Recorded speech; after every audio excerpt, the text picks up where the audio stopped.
Yeah, man, it's the 28th of June, 2023, and I got a few things to talk about. So, if you first of all get a chance, go over to the remote neural monitoring channel, and I've been posting a lot of original content there. So, the videos are different than the videos on here, pretty much about the same stuff, but it's original content, and I'm also building that channel up. So, if you want to go over there, I've been posting new videos on that channel all week. It's remote neural monitoring.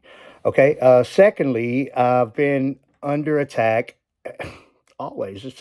I'm always under attack. So it's been a little different this week than typically lately. So today and yesterday, they've just been having broadcasts in my eyes. Like, you know, have you ever had like where it feels like something's like in your eyelashes and you're like, and you can't get it out of your eyes because it's broadcast. And what they want is you to look crazy, going, digging at your eye or something like that. And you don't know it's broadcast. You think something's in your eye and you keep washing it out. And if you wash it out, it does go away temporarily within a minute. If they're trying to do that particular type of broadcast torture, they'll put it right back. And so basically, I've had broadcast caked in the corner of my eye over here for 2 days straight. And I literally just bury my face on a pillow and just I've even like turned off my devices when I just go to sleep as like a punishment for them because I know that they want to use my services and my device, the hardware, and everything else to operate their live stream EMF broadcast torture sessions where they put that out like a show, their broadcast show. But anyway, it's been rough. I've also still been attacked on my left knee. That's my left knee, my right foot, a little bit in my abdomen, a little bit around the genital area, and a lot on my face, around my neck, my mouth, and my eyes the most. And that's been the last couple days. So that's the update on torture. All right. And on the other channel, I actually did some videos about some stuff that I do to combat, to get some temporary relief to disrupt broadcast. And it is like a temporary fix, but it can give you some relief if you're in a lot of pain or if there's bothering you really bad. There's some things you can do. Okay, the ultimate solution still, and I'll stand by this, is um, it is to learn as much as you can. And the topics are going to be related to what it is that they're doing. So everything that they do is online. They have to access neural monitoring online. They don't have a bunker with a secret switchboard, connected to a bunch of weapons all over the place. It's not how it works. It's a satellite broadcast system, and they're able to access neural monitoring online to control neural monitoring, which in gang stalker's case, the way they would do it, they would have uh, access to their own neural monitoring, be like a profile, and it'd be based on their neurological broadcast frequency, which is a unique EMF signature frequency. Every human, probably every living thing, at least every mammal would have a unique EMF signature frequency that the satellites could pick that up. Okay. And then basically you have a satellite computer system in between the humans. Okay, so they can connect to you on this system because they have access to your neural monitoring also because you don't have it. So you can't go on there and say, okay, no, disconnect. You're not connecting to me, you idiot.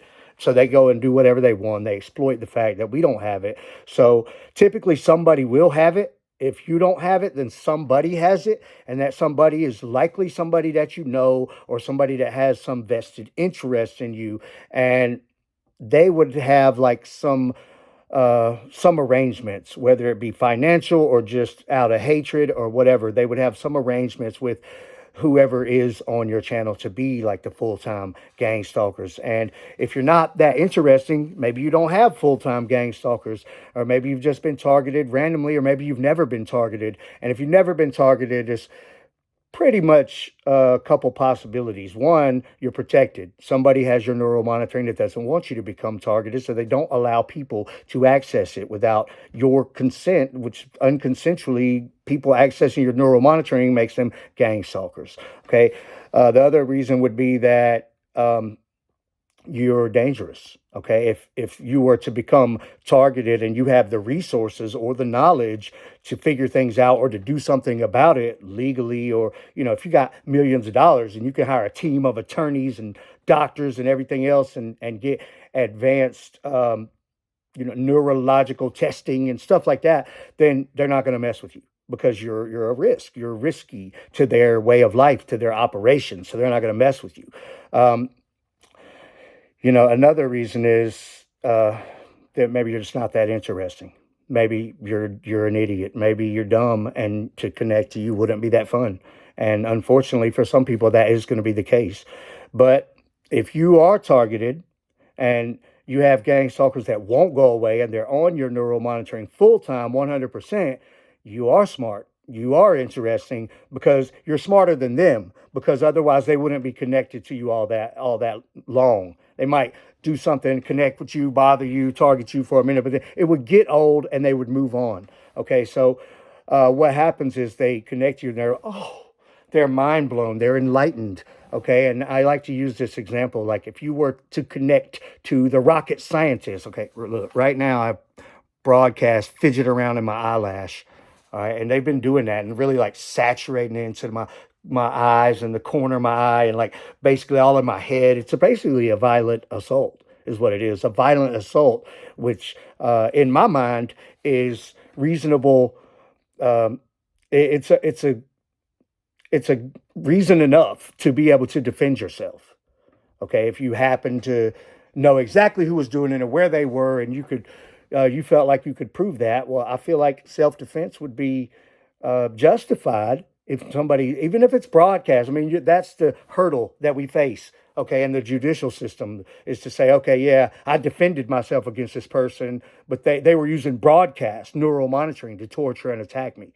Okay, but anyway, back to the analogy. Okay, if you were able to connect to the rocket scientist, and the rocket scientist has all of these thoughts going through their mind, and you're able to receive that, and when you receive somebody else's processes, then they're processing. Okay, so you're receiving it in a comprehensive way. It makes sense, because even if you're not as smart as that person. So when you have gang stalkers that connect you and they won't go away, they're receiving your neurological processes, all of them, right down to uh, an itch or a vision, an imagination, a thought process, a realization, a memory. Okay, and no, they cannot dig into your memory.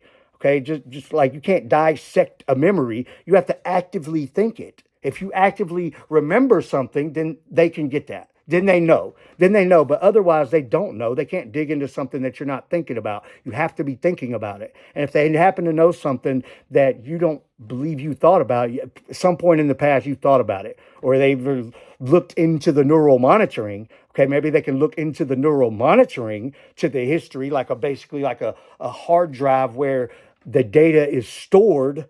Then whether that wherever that is, okay, that maybe they can find memories like that, but they can't just dig around into your brain. They can dig around into the file system that is based on your thoughts from the past, but they can't dig around into your brain actively. You have to actively think something for a gang stalker to receive it. But when they receive it, it's comprehensive. They get it. They get it, even if they're not as smart as you. So, like, you're connected to somebody way smarter than you, um, the rocket scientist, then you're going to understand the science behind rockets, and all of that kind of stuff. So suddenly you're like an astrophysicist if you could connect to one. And then you're mind blown. Oh my gosh! Then you're addicted to that, because it's not something. It's not, you can't think of that on your own because you're not that smart. So they like to be connected to somebody that's smarter than them. And that's why they won't go away. You're their drug of choice now. Once they've connected to you and found out that they love the way your mind works, good luck getting rid of them.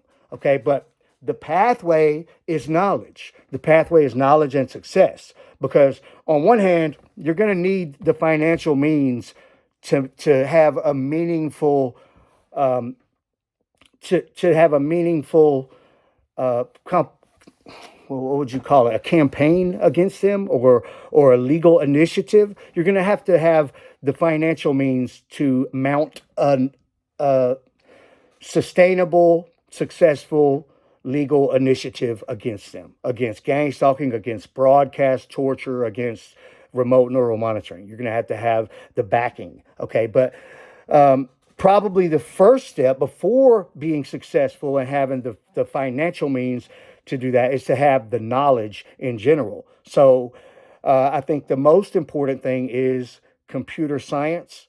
And that's why I've been studying computer science over the last 2 years. I've been in college almost 2 years for it. I've actually paid attention to this stuff for a long time, but I'm actually more serious about it now. And I needed the structure in my life to be able to force myself to go ahead and just do it all the right way, starting from the beginning and learn from the bottom up. And so I started going to school for a computer science degree, and I've been almost 2 years now, and I've been getting like very high grades the whole time. So I'm doing well. I'm understanding it, and actually starting to get some scholarship stuff. So it's not something I'm going to stop doing. I'm actually enjoying it. So I'm going to continue to do that. And when it comes to computer science, you know, network stuff is very important. Python is how a lot of network stuff is written in, and that's a computer language. Right now, I'm taking SQL as one of my classes, and I think it's probably the most important class I've taken up to this point. It's about databases and just the language SQL and how to do all of that. I took database management, but this is like actually how to code and script everything, and so it's pretty good class.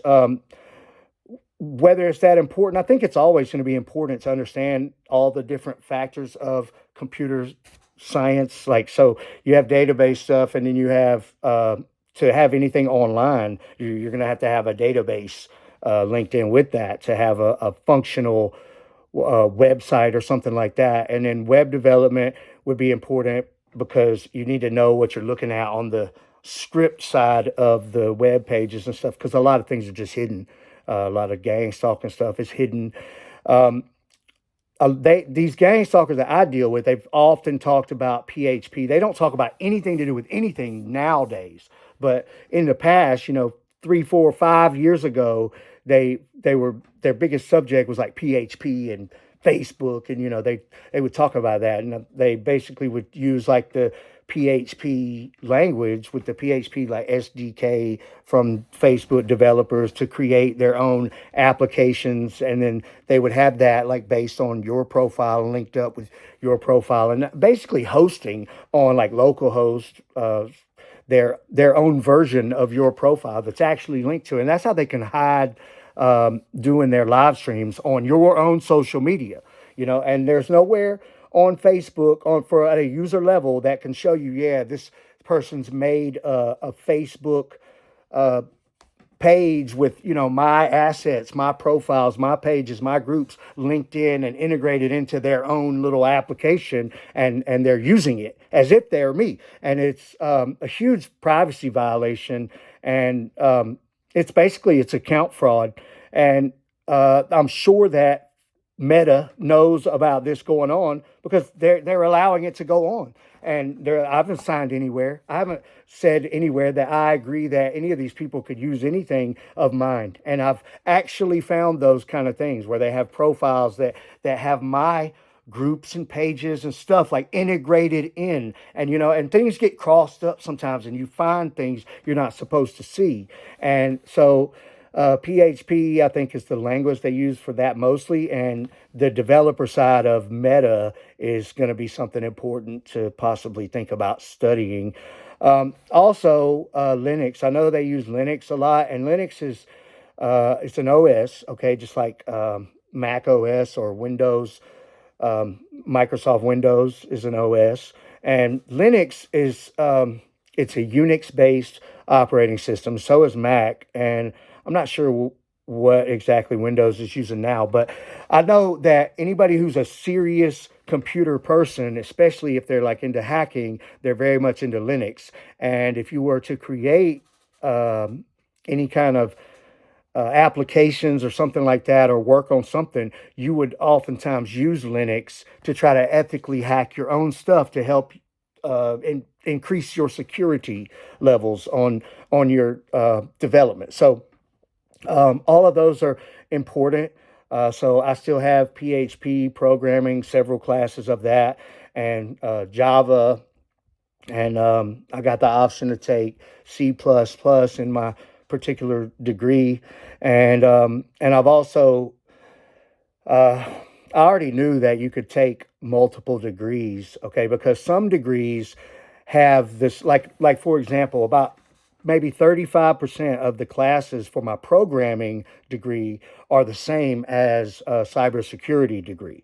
Okay, so if I wanted to also get the cybersecurity degree, I could take at least 35% less classes and get multiple degrees. I've also been told by one of my professors recently that there's some degrees within computer science that only take like an extra from what my degree already is. I could take like an extra 6 or 7 classes and get a whole nother degree. So I'll probably end up continuing on and maybe get 2 or 3 degrees. I'll probably be doing this for like 10 years, and I don't want to quit, and I'm starting to enjoy it. And this is big. This is a big deal because, for first of all, okay, anything computer science, if you are any decent at it, any kind of decent at it, and you graduate with a degree in any kind of computer science, and you're halfway comprehensive with it, then you're going to get $100,000 job. Okay, if you're any really good, you're going to get 150 up to maybe 250, 300 job if you're really good. So there's plenty of opportunity out there. Plus, it gives you the capability to understand what's going on with your own stuff, which is huge for our gang stalking problem. And it also gives you the ability to create your own stuff, to be like freelance and make a ton of money. So you could solve two problems at once here. You can learn a lot about computer stuff that which could give you a huge benefit and edge against gang stalking, possibly cause them to jump ship and leave you alone.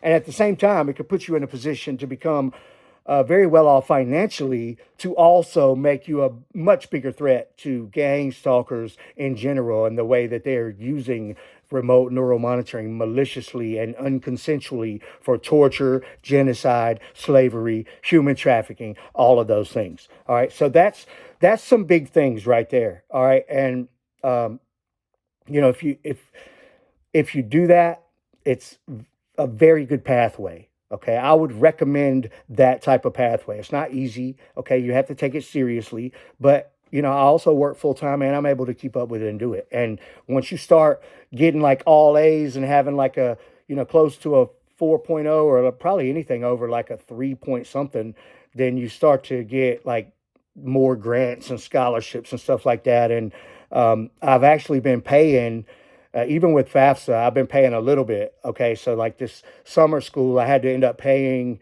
a couple thousand probably, and just for my classes, because basically the 20 22 23 FAFSA Pell Grant type of stuff had pretty much run out, and I ended up having to start paying.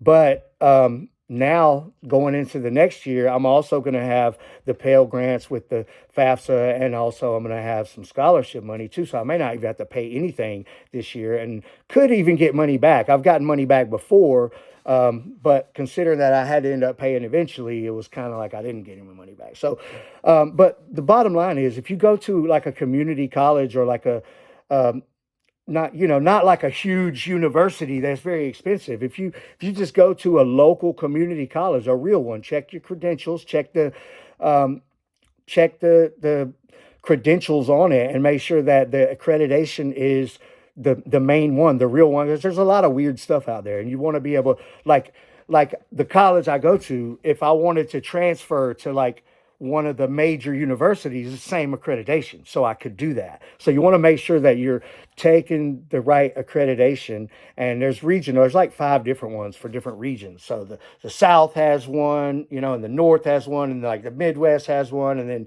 you got one that's out West. And so there's like 5 different ones, but they are like the legitimate, real accreditations. And so you want to choose a school that actually has that. But even so, if you choose a school that's on like a local community level, like a smaller college, it's not like one of these big universities, you travel out of state and live in a dorm and it costs, you know, $30,000 a semester or something like that. Don't do that. Okay, do that later. Okay, when once you've built up like a associates, or you want to go finish your bachelor's or your master's somewhere prestigious, then you could do that. But these local community colleges, once you get federal aid with FAFSA, FAFSA, FAFSA. Okay, and if you're a United States citizen, you can go and file for the FAFSA, and if you don't make, I mean, if you make anything less than like 50, they'll give you like pretty much pay for everything. If you make more than that, they're still going to pay for uh, some of your college. And then if you do well, you start to get other scholarships and stuff kicking in where you don't end up having to pay anything. So basically, you can go to college for free. Okay, if you're a United States citizen, there's plenty of ways that you can go to college, and it's pretty much for free. Okay, so there's really no excuse to not do it. So, that's what I've been doing. And if I feel like transferring to some prestigious school and paying the money, I could do that, and I might do that later. All right, but it's something that I think a lot of you guys should be doing. It doesn't matter if you're 20 or 40 or 60, you can still do it. Okay, you can still do it, and it's just it's a really good pathway to work on. And if you do that now, you could actually be starting in the fall semester, like in August, September type, and I think August. Okay, you could actually be starting in August, and I work, and you can do a lot of this stuff you can do online, and I go to school and I work full time. So yeah, it's hard to be targeted and have all of that happening, but I do it because I'm very determined to win and to take my life back, because you only get one life, and they are literally stealing our life away. All right, so the next big thing is physics. So electromagnetics, physics, anything to do with waves, broadcast waves, even down to like photography and like light spectrums, and the different like visible spectrum is what you could see in light, and then there's like infrared and ultraviolet and gamma and all these different light spectrums that you can't see. And the fact that you could kind of almost see broadcast, even like peripheral out, like when they're like broadcasting stuff like hologram broadcasts, when they're on mind control, like connected to a broadcast and like living this broadcast reality and being somewhere else rather than where their physical body is, and doing things to you, penetrating your body with those broadcasts. You kind of see it, especially out the corner of your eye, like peripheral, and then in the right lighting and atmospheric circumstances, you can see it a little better. And sometimes with photography and editing, you can see it better. And it's just out of the visible spectrum. We know that because you can just about see it. And it's somewhat invisible, but you can just about see it. So it's right out of the visible spectrum. So that would be like, I think on the low end, like it would be like maybe infrared, and on the high end, like ultraviolet of the visible spectrum. So it's something around there.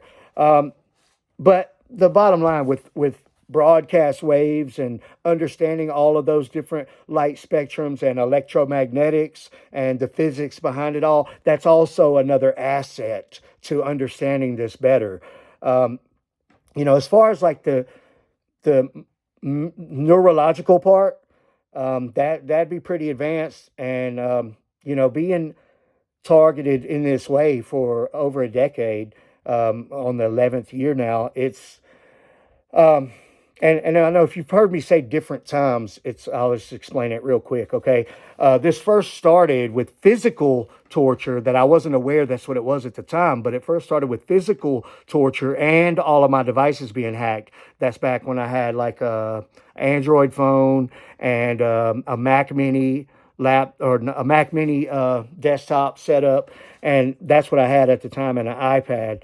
And those things became hacked. And this was all, and I was physically attacked, tortured with broadcast. I just didn't know at the time that that's what it was. But later, you realize that's what that was too. So all of that started in 2013. All right, and the broadcast telepathy and the them making it known that they were doing it was sporadically in 14, and then it came to be full time in 15, and it's been that way ever since. Okay, so now being 23, we're into the 11th year of this happening to me. So I should have started doing all of this stuff a long time ago, and I had enough understanding of it to start doing that a long time ago, but I didn't. I didn't. I just didn't. And I can understand in the first, the first year or two, you it's likely you don't even know that that's what's happening. You don't even know until they start talking out loud and bragging and just hacking your stuff without any restraint, just like so you even could see it happening in your face. Okay, then it starts to get very obvious. Once they start talking to you, it's very obvious. Okay, and if you ever catch somebody with like mind control headsets on and stuff like that, then you know for sure. Okay, and there's no more wondering what it is, what's going on. Are they demons? Are they spirits? Are they ghosts? How is this happening? Are there speakers in the walls? Are there secret cameras? None of that. Okay, it's all broadcast technology, and they're able to use it however they want to because basically it's not supposed to exist, and the fact that it does allows them to get away with doing whatever they want with it until the authorities, I guess, want to face that music. All right, and when you face that, then you got a lot more problems, and it's a very complicated situation. Okay, because neural monitoring exists, and if you don't have it, then who does? And if they do, then do you trust them? And if they were to turn off the whole system, everybody who has neural monitoring would probably freak out because it's like we know it exists. Well, now what? The government's going to control it? Oh, okay. So I think the reason it was leaked in the first place was to not allow that kind of thing to happen. The problem is what's happening is a bunch of idiots are getting a hold of and passing it around. Say, hey, look, let me show you how to do this. And then they all get together and they're all mind controlled and they act all stupid and on a subconscious level, where they have no restraint, no remorse. They don't care. They don't feel like they can be caught, and they're using it for violence and to destroy people, even to kill people. So it's a horrible way that they're using it, very malicious and unconsensual. And they would never allow somebody to use it on them that way. So a lot of people say, I want to get neural monitoring so I can gang stalk the gang stalkers or attack them like they attacked me.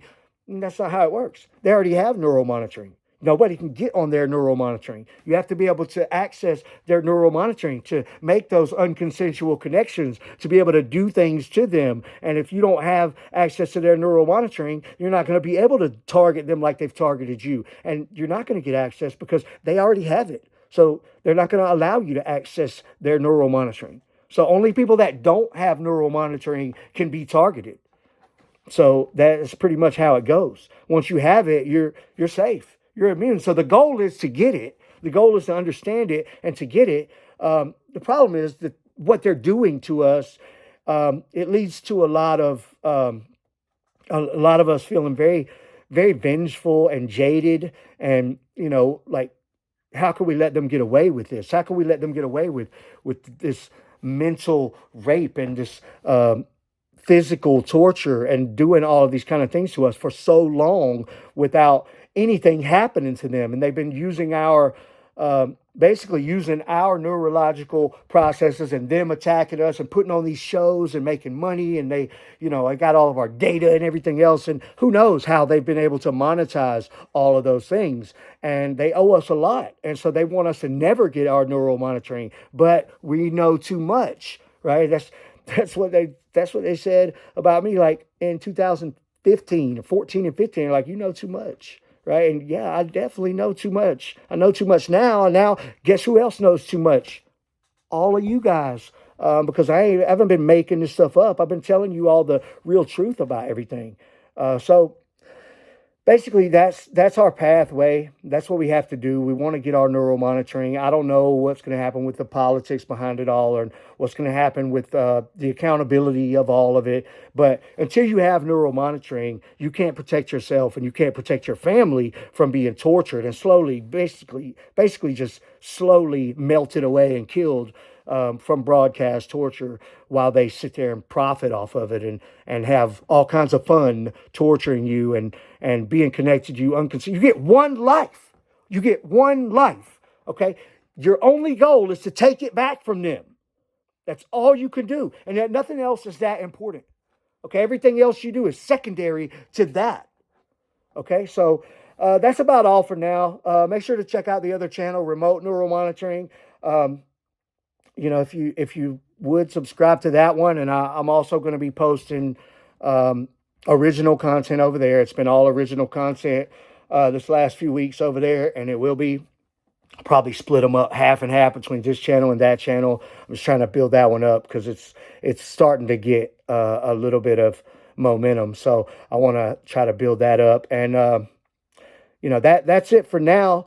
Thank you guys for watching, and I will talk to you again soon.